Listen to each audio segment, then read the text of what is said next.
10. Falling into a volcanic crater. In 2017, an Italian family of 4 took a vacation to Pozzuoli in the country's northeastern region. While visiting the Solfatara crater, their 11-year-old son snuck past a safety barrier and onto an unstable part of the crater that's made from quicksand. His parents, 45-year-old Massimiliano Carra and 42-year-old Tiziana Zaramella, ran after him, causing the crater to collapse and sending all 3 into a hole where they died from the dormant volcano's noxious fumes. The fields are scorching hot, only a few inches below the surface. Signs around the crater in multiple languages warn of the danger of burning from high soil temperatures and steam, up to 160 degrees Celsius, 320 degrees Fahrenheit. Visitors are told to stay away from the openings that emit steam and gases, and not to climb the slopes or go beyond the fences. Rescue workers who retrieved the trio's lifeless bodies reported that the pit they fell into was filled with boiling mud. The couple's 7-year-old son, who'd stayed put when his mother and father ran after his brother, was the only surviving family member. As one of the many dormant volcanoes that can be found west of Naples, the Solfatara crater continues to emit sulfur and steam after last erupting in 1198. Armando Guerriero, who owns a bar near the site's entrance, told The Sun that in the 40 years he'd been in the area, no accident like this had ever happened before. 9. Accidentally bathing in acid. In 2016, 23-year-old Colin Nathaniel Scott traveled from Oregon to Yellowstone National Park in Wyoming with his sister. They were looking for a hot spring to soak in, known as hot potting, in a part of the park near the Norris Geyser where visitors aren't allowed to go. When Scott bent down to check the temperature of a spring, he slipped and fell in. His sister captured the horrifying incident on camera, but authorities decided against releasing the footage. Scott's body was later found in the pool, but rescuers couldn't retrieve it because of a storm in the area. They returned the next day to find that his remains had completely dissolved in the spring's acidic waters.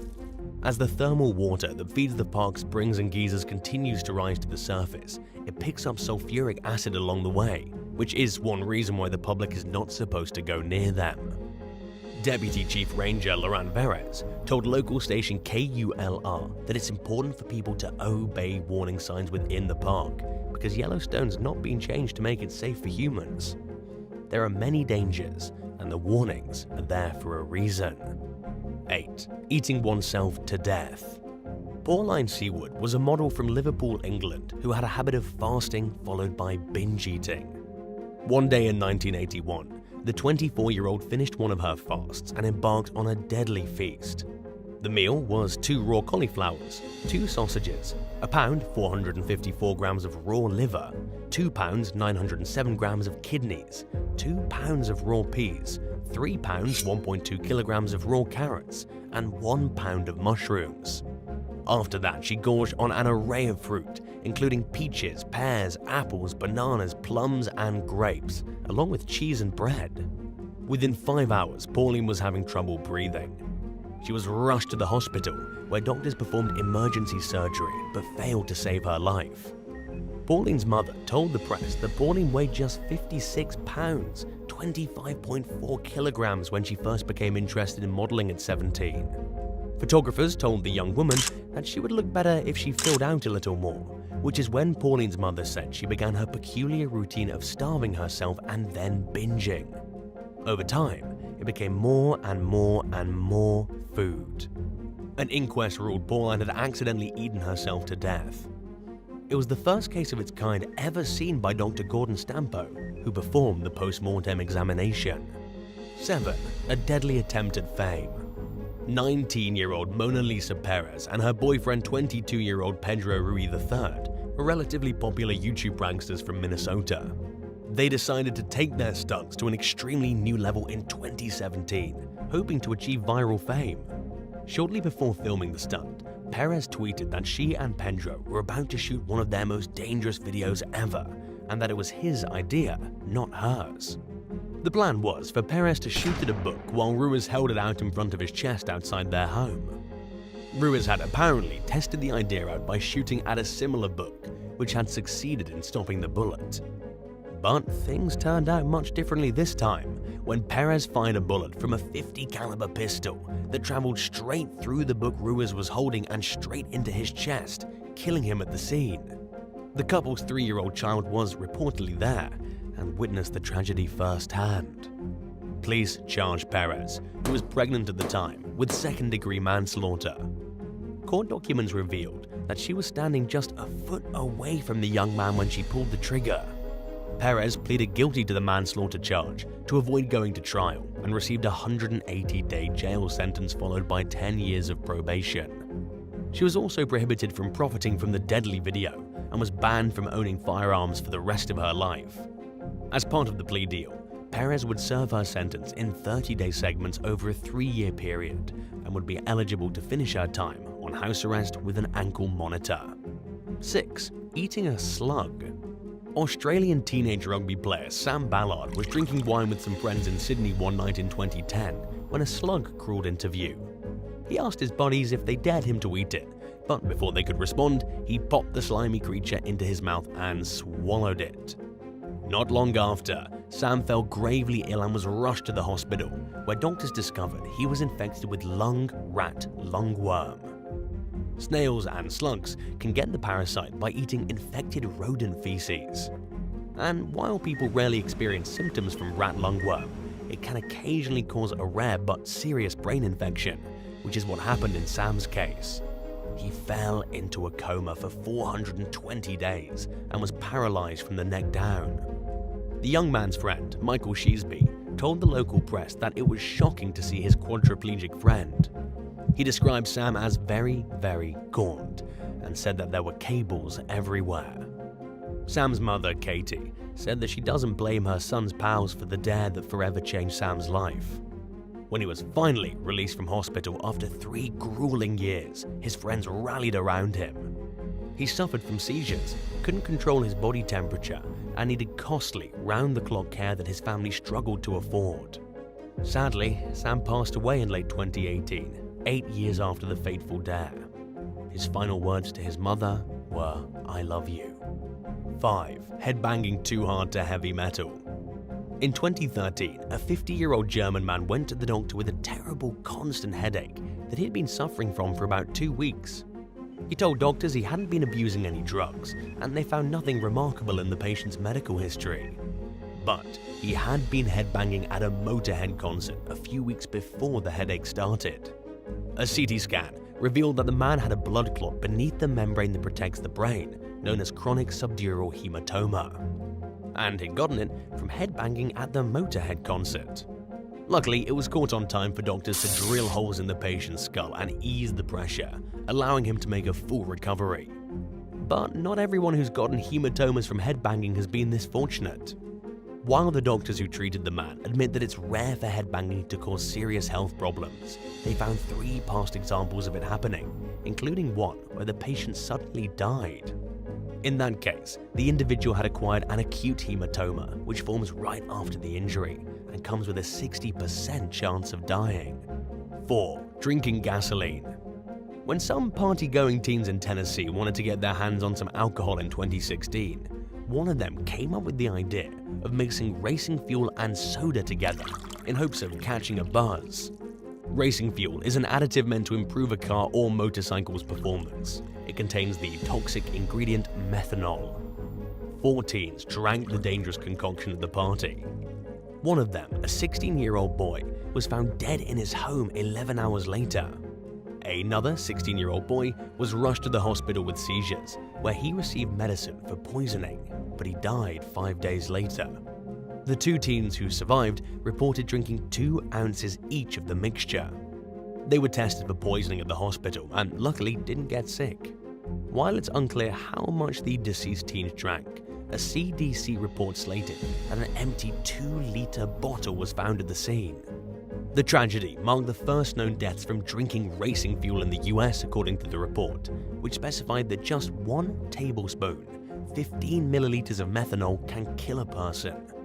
People have also died from methanol poisoning, from trying to make their own alcohol, and from illegally manufactured spirits, which can contain lethal amounts of methanol when they're not distilled properly. 3. Shot with cigarette butts. During a party at their Woodbridge, New Jersey apartment in 2001, 29-year-old Anthony Saduk Jr. decided to prank his 31-year-old roommate Wesley Geisinger. He loaded a rifle with cigarette butts and wads of paper towels and fired at Geisinger's chest. The father of two collapsed and was pronounced dead shortly after. A medical examiner's report concluded that 3 cigarette butts had fatally penetrated Geisinger's ribcage right above his heart. Police charged Saduk with aggravated manslaughter in connection with his roommate's death and 2 counts of aggravated assault relating to another incident at the party. He'd loaded a muzzle-loader pistol with gunpowder and shot at Geisinger and another man. Saduk pled guilty to aggravated assault and received an 18-month prison sentence under New Jersey's Graves Act, which imposes mandatory crime for criminals who use firearms. At his sentencing, he said that Geisinger was like a brother to him and that he never meant for something like this to happen. After 3 weeks behind bars, Saduk's sentence was commuted by then-Governor Donald T. DeFrancesco. Geisinger's father, David, was glad to see the man released, stating that what happened was a tragic accident and that nothing good would have come out of Saduk being in jail. In the elder Geisinger's words, one life was lost and another life was ruined. 2. Eating a live octopus. In late 2019, a 71-year-old man choked to death in South Korea after eating the chopped but still moving tentacles of a live octopus. He was having lunch at a seafood restaurant when he collapsed. By the time emergency responders arrived, he was dead. Police believed a tentacle had fatally blocked his airway. Live octopus is a Korean delicacy. It's especially popular during the summer when it's eaten as a stamina booster, but it can be deadly, especially when it's not prepared properly.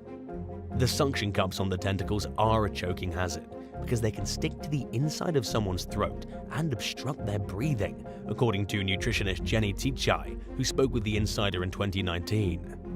For this reason, she says, eating live octopus is not recommended. The tragedy came less than a decade after a woman stopped breathing after eating a live octopus and died 16 days later. She'd gone out to dinner with her boyfriend near Seoul, where they each ate a live octopus. They went to a motel afterward, where it became clear that something was wrong. Police initially ruled the woman's death an accident, but they opened an investigation 5 months later at the urging of her father, who suspected that her boyfriend had killed her for her life insurance money. Shortly before she died, the woman had taken out a life insurance policy and named her boyfriend as the sole beneficiary. He stood to gain $190,000 from her untimely death. The man was charged with allegedly strangling his girlfriend and was convicted of murder, but he appealed the conviction and it got overturned. An appeals court cited a lack of evidence pointing towards his guilt in the woman's death. In order to be safe for human consumption, live octopus tentacles have to be cut into really small pieces. There are a number of other steps that professional chefs go through to ensure that the delicacy is enjoyable and doesn't put any lives at risk. Unfortunately, not all chefs are properly trained in these procedures. 1. Prank robbery gone wrong. YouTuber Timothy Wilkes was just 20 years old when his life was cut short in a prank that went horribly wrong early last year. He was pretending to rob people at knife point in a Nashville parking lot outside a trampoline park while his friend filmed their reactions. Things took an ugly turn when Wilkes approached a group of people, causing one man to feel threatened enough to fatally shoot him. Wilkes' friend could end up facing some time. A lawyer said to a Fox 17 correspondent, "I'm sure the people involved would like to characterize this as a prank. It certainly seems to be a prank that went seriously awry." The shooter, 23-year-old David Starnes Jr., reportedly didn't know that the group was being pranked when he opened fire on Wilkes. He remained on the scene until officers from the Metropolitan Nashville Police Department arrived and told them he shot the young man in self-defense. In the tragedy's aftermath, police announced they had not pressed any charges and were investigating the incident. Wilkes' grandmother, Shirley Berry, told local station WKRN that her grandson's death had inspired her to encourage parents to pay attention to what their children are doing on social media. She first learned about Timothy's YouTubing activities after he was shot and urged others to look at the tragedy as a cautionary tale about the dangers of these types of pranks.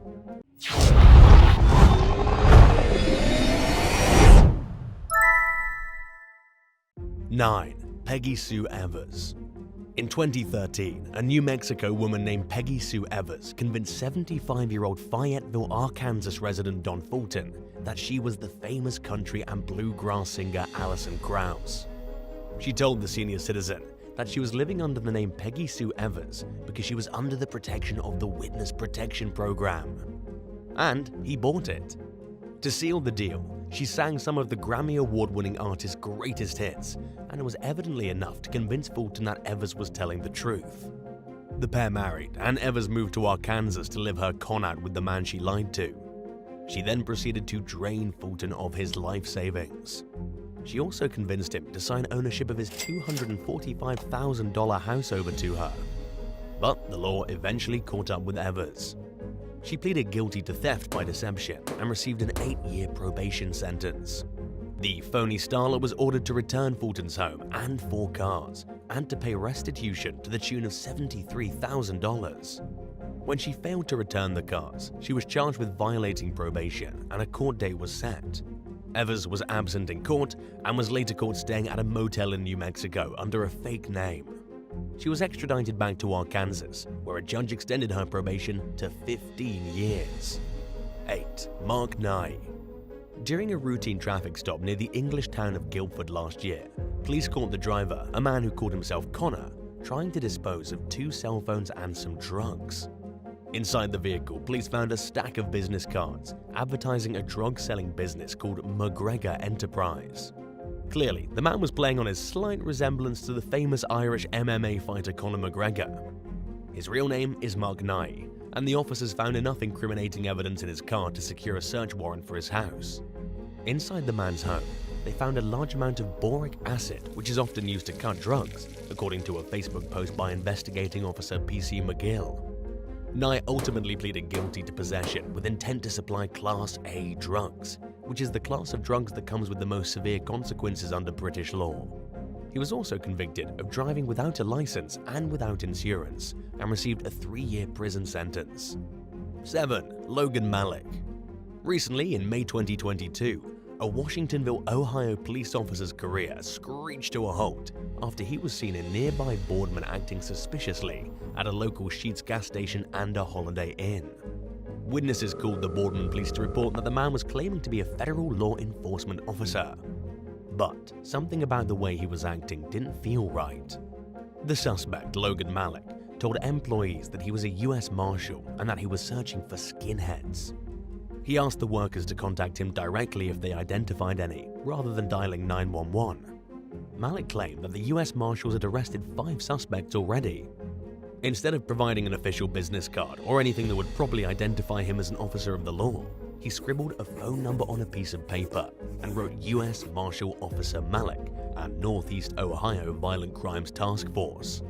A witness told the real cops that Malik appeared to be carrying a fake gun and badge as well. When officers pulled him over, he was reportedly wearing a tactile vest, a gun holster, and his actual police job from his job as a Washingtonville cop. Malik claimed that he never claimed to be a US Marshal, but that it was his dream to become one, and that he'd be making conversation about it at the places he'd visited that day. After working on the Washingtonville police force part-time for less than 4 months, Malik was let go from his job. He had previously been encouraged to resign from his position at another department due to performance issues.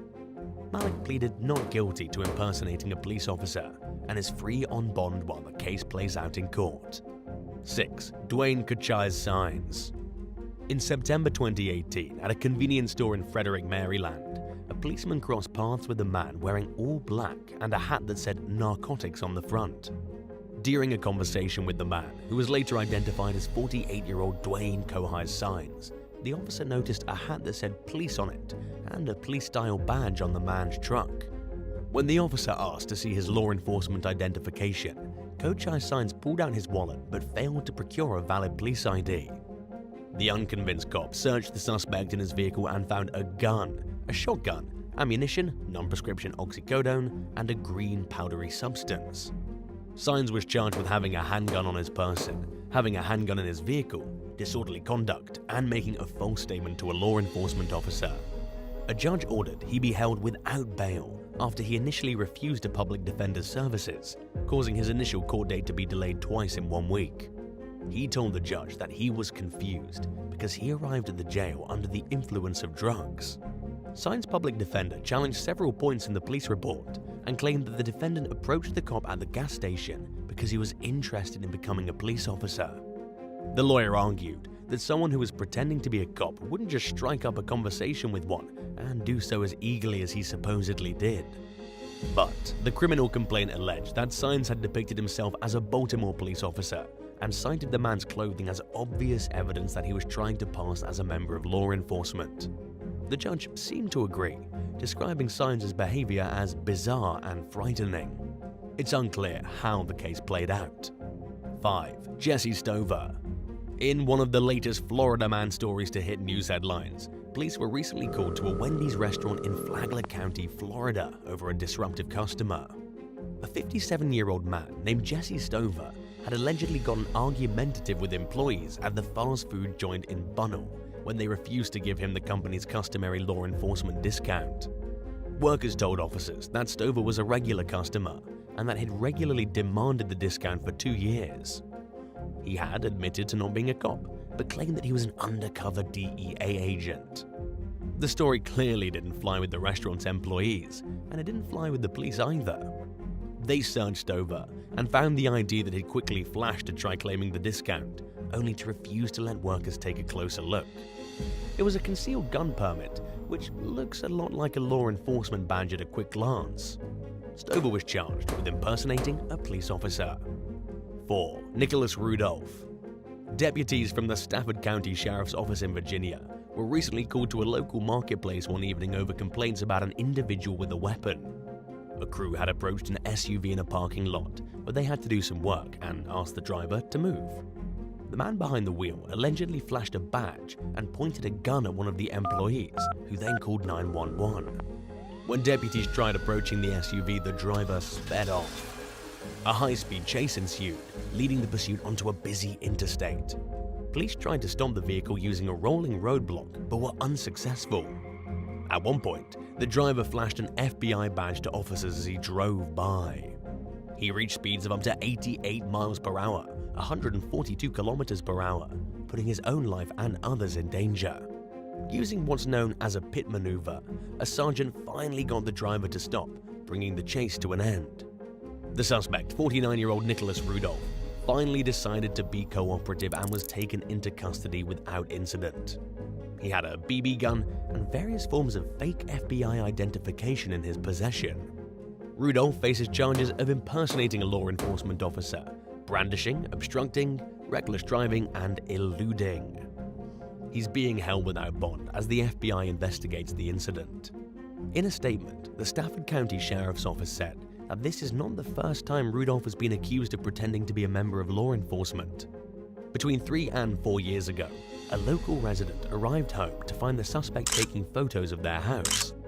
The person already knew Rudolph from a previous interaction, and he was also arrested in that incident for impersonating an officer. 3. Arian Taza and Haida Ali. In an alarming case of impersonating law enforcement at one of the highest possible levels, 2 men named Arian Taza and Haida Ali allegedly posed as federal agents, and even managed to convince some members of the Secret Service that they were legitimate. The pair reportedly began claiming to be Secret Service agents in early 2020, when they lived rent-free in a luxury apartment building in Washington, D.C., after convincing the staff that they worked for the government. It wasn't entirely unbelievable, since many federal agents and government employees do live in the building. But in a shocking twist, Taza and Shah Ali also persuaded the building's manager to give them access to surveillance video and residential records. They were finally caught and arrested earlier this year. During a raid, police found a stash of weapons in their apartment. It was also revealed through court documents that the men had used websites that looked like real federal employee portals. Witnesses who watched the pair log on to these sites were admittedly unsure of whether the sites were fake or if the men were using someone else's login credentials.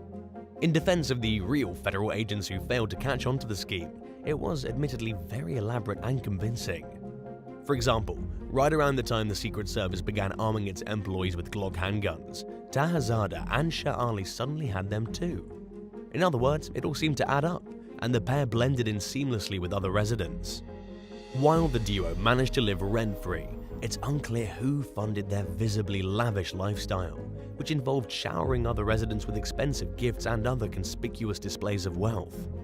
The investigation is ongoing, and 4 members of First Lady Jill Biden's security team have been placed on leave as detectives try to figure out how the suspects pulled the scam off with such accuracy. In an odd turn of events, the judge overseeing the case described the prosecution's allegations as overblown and overstated. He even released Taza and Sha'ali while they wait to answer to the accusations against them in future court hearings. 2. Rudy Reed. Late last year, police in Victorville, California noticed a young man responding to traffic incidents in a white Crown Victoria that looked a lot like an unmarked squad car. He used the vehicle to block the road, the same way an officer of the law does while investigating a crash. But the cops knew that the driver didn't work for them, and that his car didn't belong to their department, so they pulled the vehicle over to figure out exactly what was going on. The man behind the wheel was 18-year-old Ohio resident Rudy Reed. He was wearing a Toledo police hoodie, and his car was filled with police equipment, including pepper spray, ballistic armor, and LAPD patches. There was also a fake gun in the vehicle. A search of Reed's residence turned up even more gear, including Los Angeles Police Department LAPD uniforms and hats, a California Highway Patrol hat, radio and lighting equipment, police belts, gun holsters, radios, handcuffs, imitation tasers, and more fake guns. Reed was charged with impersonating a police officer and was released the next day with a citation amid an ongoing investigation. Detectives believe that Reed has pretended to be a cop on more than one occasion and that there may be more victims. They urged anyone with information to come forward as the case works its way through the justice system. 1. Shivan Bandi. A man whose identity is unknown was so confident in his ability to fool the public at large that he wrote a book last year detailing his alleged experiences as an Indian Army officer with the Srinagar-based China Corps unit.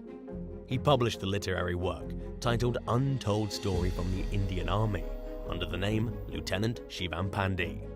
Bandi was never in the Indian Army, but he carried on the ruse for months.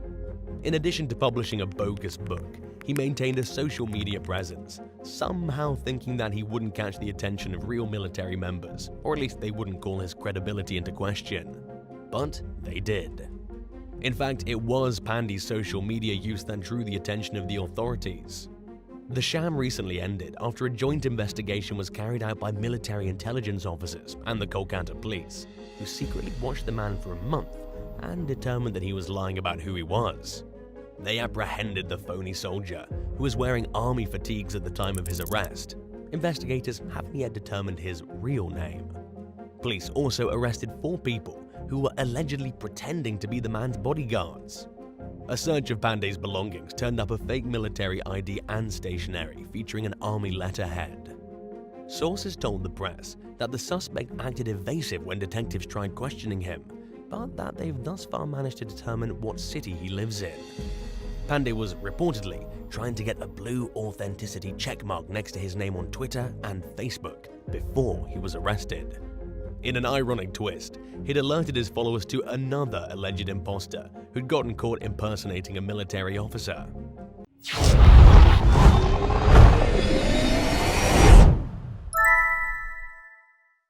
Number 10. Ronald McDonald at Greenpeace. Ronald McDonald was arrested at perhaps the last place you would expect, or maybe in the way you would least expect. It all happened when a man dressed up like the character Ronald McDonald and locked himself to the gates of the McDonald's South Auckland Distribution Centre in New Zealand. His real name is Gareth Hughes, but he was decked out in a full Ronald McDonald costume. He was arrested for disorderly conduct, but all he was really doing was protesting chicken. I guess the big guys in the distribution center didn't like the fact that Ronald McDonald had chained himself to the golden arches on their front gate. Why was Gareth protesting chicken?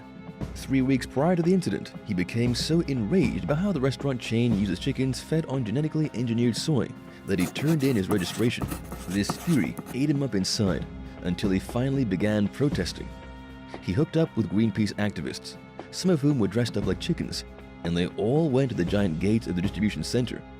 That was when Ronald McDonald, Gareth Hughes, attached himself to the gate with a bicycle lock around his neck. Then they demanded the restaurant chain become genetically engineered free, or GE free. But as you can probably guess, McDonald's didn't give in to the threats. The police came and removed Gareth, and he was hauled off to jail. Number 9. Gunn Down in Aldergrove. In Surrey, British Columbia, a man was killed at a McDonald's. He's since been identified as Justin Havishire. His brother has been identified as Corey Havishire, a member of the Red Scorpion gang, who was convicted on 6 counts of first-degree murder.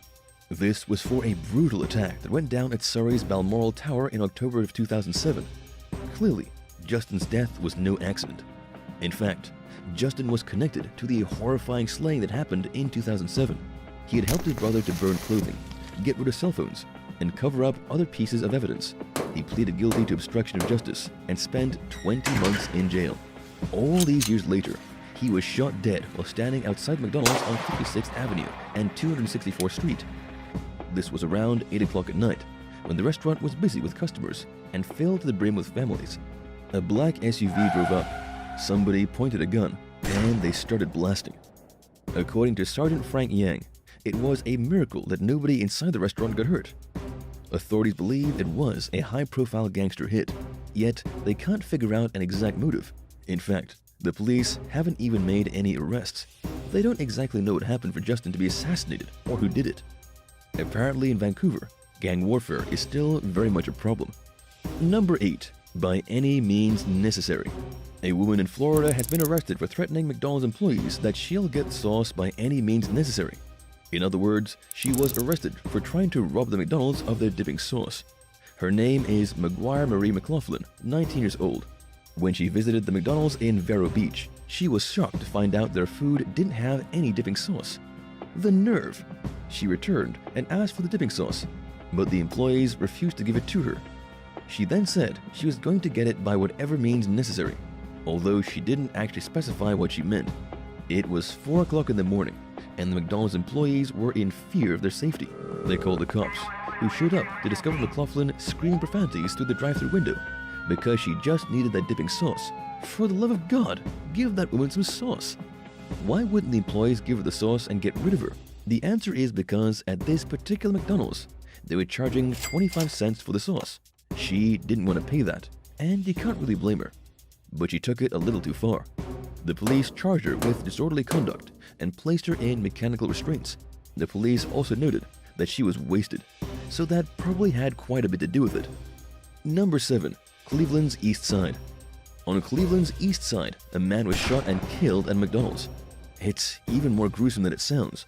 The 32-year-old victim was involved in an altercation with the restaurant security guard. The security guard entered the restaurant, began arguing with the 2 men inside, and when things looked like they were going to escalate beyond his control, the guard pulled out his gun. He then shot the victim right in the head, nearly at point-blank range. Death was immediate. The victim didn't even know what happened. 1 second, he was arguing with the security, and the next, everything just went dark. The other guy involved in the altercation was arrested by the police, but the security guard was allowed to go. We don't actually know what the altercation was about, but seeing as it was in the middle of the night, the 2 men inside were probably causing a ruckus, and the security guard just wanted them to leave. But they wanted to stay, and that ended up being the death of one of them. Number 6. Crushed in the drive-thru. A man in Canada became the first person in history to be crushed to death by their own car at a McDonald's drive-thru. Local police called it a tragic death, and there's no doubt it was a bizarre freak accident. Vancouver police confirmed the identity of the deceased as Anthony Isles, a married father of 2 from Maple Ridge. He died on September 8th when he leaned out of his vehicle to pick up something that had fallen out his window. He was trying to pay for his order at the drive-thru window of the McDonald's in downtown Vancouver. As he was leaning out of his open door to pick up whatever he dropped, his vehicle rolled forward. The vehicle hit a structural part of the restaurant. Anthony was unable to get himself free, and he became pinned between his vehicle door and the frame. And it was there that he died, squished against his very own vehicle and unable to get free. By the time the paramedics arrived, he was already dead. It was like if you slammed a full tube of toothpaste in a door. He got all scrambled up on the inside, leaving behind a widow and 2 young kids. Have you ever come close to running yourself over in a restaurant drive-thru? Let us know your harrowing tales in the comments, and don't forget to hit subscribe before the end of the video. Number 5. The 1984 McDonald's Slaughter. One of the most terrible things to ever happen at a McDonald's was a horrendous murder rampage in 1984. At approximately 3:40 p.m. on July 18th, James Huberty walked into a McDonald's in San Isidro with a long-barreled Uzi and a pump-action shotgun. He also had a handgun in case he ran out of bullets. The first thing he did was shoot the security guard, and then he turned his attention to everybody else in the store. The shooting lasted for 77 minutes. The terrible massacre continued until a police sniper finally put an end to it with a single shot. The marksman put a bullet straight through James's heart. When the dust had settled and the carnage was over, James and 21 other people were dead. Grandmothers had been killed, a single infant, several children, and the teenage McDonald's employees. Some were dead inside the restaurant, others lay bleeding to death on the sidewalk out front. Other than the 21 fatalities, there were 19 wounded. This was one of the biggest incidents of the 1980s. The first officer on scene, Police Captain Miguel Rosario, arrived with nothing except his .38 caliber revolver and 6 bullets. He was outmatched and outgunned. Luckily, he managed to hide behind a pickup truck while James Huberty fired armor-piercing rounds at him. Miguel called for the SWAT team, ultimately helping to put an end to the madness. This ended up being one of the reasons police started receiving much better protection in the following years, like better armor and bigger guns. Number 4. Defective soda machine. In the capital of Peru, Lima, 2 workers were killed by a defective soda machine. Carlos Campos and Alexandra Peraza, both in their teens, died on December 15th as they were cleaning the fast food restaurant. According to local news outlets, the pair were electrocuted by the defective machine and died on the spot. It happened at the McDonald's in the city's Pueblo Libre district. The workers were just a couple youngsters who had been employed at the restaurant. Their death led to all 29 McDonald's locations in the country being shut down while police investigated. The company immediately confirmed that all those soda machines would be taken out of use, but that didn't stop a small group from getting together to stage a protest against the restaurant. The mother of Carlos Campos has accused McDonald's of not training its employees well enough and of general negligence. Here's where things get a little dicey. The managers of the restaurant were already aware that the soda machine was on the fritz, yet no action was ever taken to fix it. When the kids went to do their normal cleaning, they ended up on the wrong side of an electric current and were zapped to their graves. And even though there was a big protest and the McDonald's shut down for a few hours, nothing has really changed.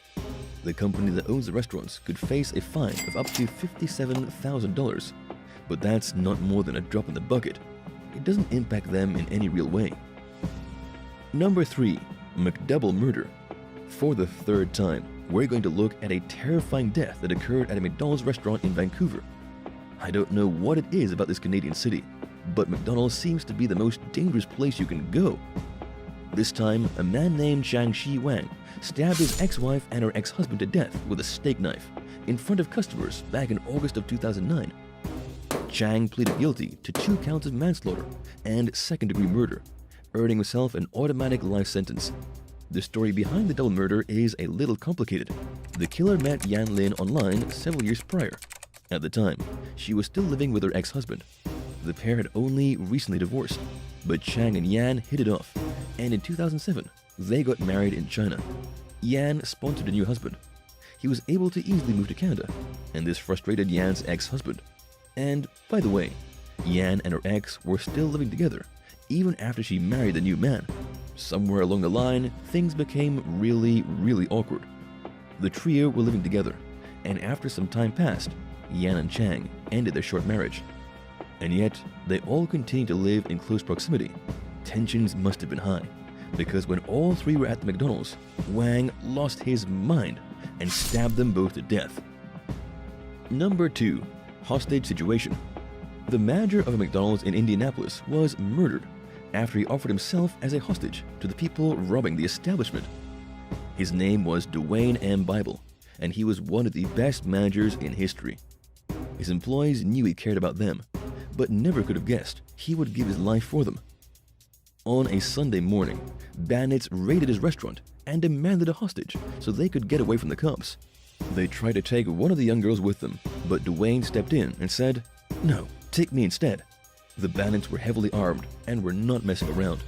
The first thing the thieves did was herd all the employees into the back and then stuffed them into a walk-in freezer in the basement. The last time anyone saw their manager alive, he was arguing with the armed intruders to at least turn off the power to the freezer so that the girls wouldn't freeze to death. The door and the freezer closed. The bandits had their hostage, and the girls inside could still hear arguing. Seconds later, there were 2 shots, and Dwayne was dead. Nobody knows exactly what happened when the doors closed, but they believe even after Dwayne had given himself up as a hostage, he tried his hardest to get the thieves to turn off the power to the freezer. He didn't want his employees freezing in there in case nobody came to rescue them. It was this boldness and braveness and supreme courage that led to Dwayne being executed right there in the spot. As for the robbers, one was eventually apprehended. Lawrence Gregory Bay was caught and given 280 years for his participation in the slaying. Number 1. The crawl-through window. A woman in Oklahoma City went crazy at McDonald's and tried to crawl through the drive-thru window. Sierra Steed, 20 years old, was arrested on a Tuesday night for public drunkenness and for having an outstanding traffic warrant. But it was really because the McDonald's employees had to call the cops when she tried to enter the restaurant through the window. Here's how it all went down. According to the manager at the McDonald's, she placed her order and then drove right past the first window where she was supposed to pay. When she got to the second window, the employee there said that she hadn't paid for her food. The woman became extremely agitated. She screamed at the employee, claiming she had already paid, and she demanded satisfaction. But she hadn't paid, and so nobody would give her any food. She got so angry that she stepped out of her vehicle and started trying to wiggle her way through the window. She knocked milkshakes off the counter, looking like Gollum from Lord of the Rings trying to crawl through a hole in the wall. She was ultimately defeated and locked out of McDonald's.